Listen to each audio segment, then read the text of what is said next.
और कभी पूरी दुनिया से दूर एक छोटी सी जगह पर बैठ कर दिल को सुकून मिल जाता है। तन्हाई अजीब चीज, कुछ लोग उससे डरते हैं और कुछ लोग उसमें अपने आप को तलाश करते हैं। शुरू में मुझे भी तन्हाई से खौफ आता था, मुझे लगता था कि तन्हाई का मतलब अदासी और दुख है। मगर वक्त के साथ मुझे एहसास हुआ कि तन्हाई सिर्फ दुख नहीं होती, कभी कभी ये इंसान को अपने करीब ले आती है और यही तन्हाई इंसान को समझने में मदद देती है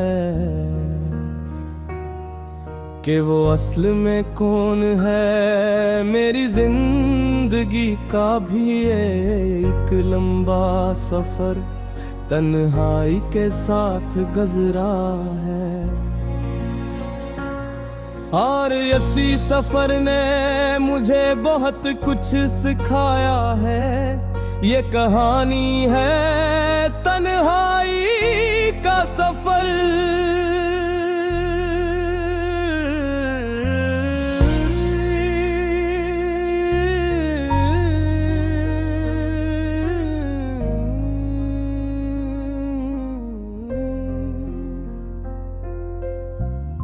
बचपन में तन्हाई का मतलब सिर्फ चंद लम्हों की खामोशी होता था।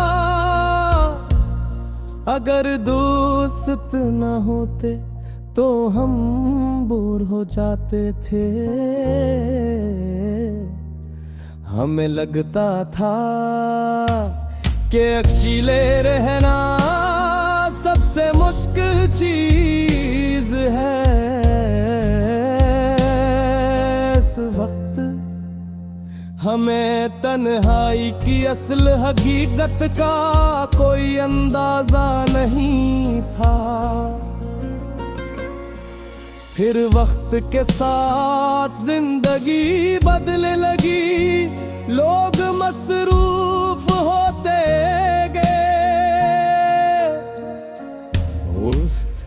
अपने अपने रास्तों पर चल दे पड़ और हंसता हंसता जिंदगी में खामोशी बुड़ने लगी। यही खामोशी तन्हाई की पहली सीढ़ी होती है। पहले लगती है मगर फिर इंसान से समझने लगता है। मुझे याद है एक वक्त ऐसा भी आया जब मैं खुद को बहुत अकेला महसूस करता था। मुझे लगता था कि शायद दुनिया में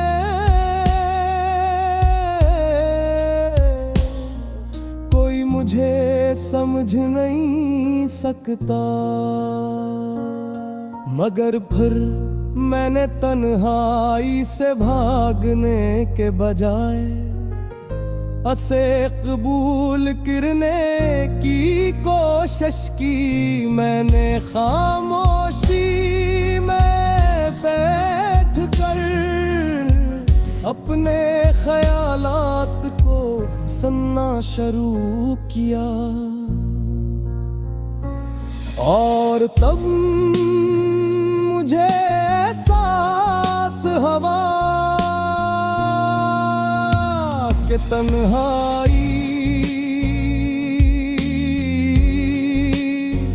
दुश्मन नहीं है, बल्कि ये कि आईना है जो हमें हमारी असली शक्लें दिखाता है। जब इंसान तन्हे में होता है तो वो खुद से धोख नहीं बोल सकता। वो अपने ख्वाबों, अपनी गलतियों और अपनी ख्वाहिशों को साफ साफ देख सकता है। इसीलिए बहुत से बड़े मुफक्किर और फनकार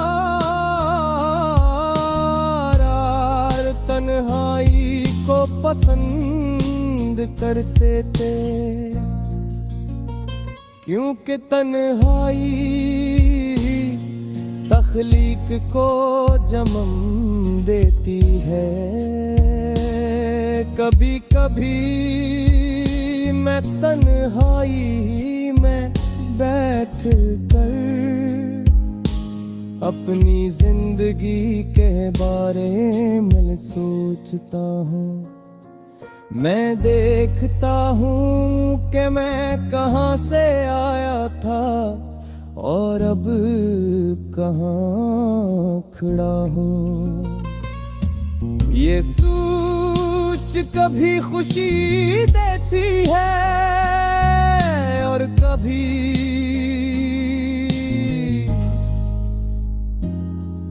इंसान को अफसरदा भी कर देती है। मगर यही एहसासात इंसान को मजबूत भी बनाते हैं, क्योंकि जब इंसान अपने अंदर के सच को कबूल कर लेता है तो वो पहले से ज्यादा ताकतवर है।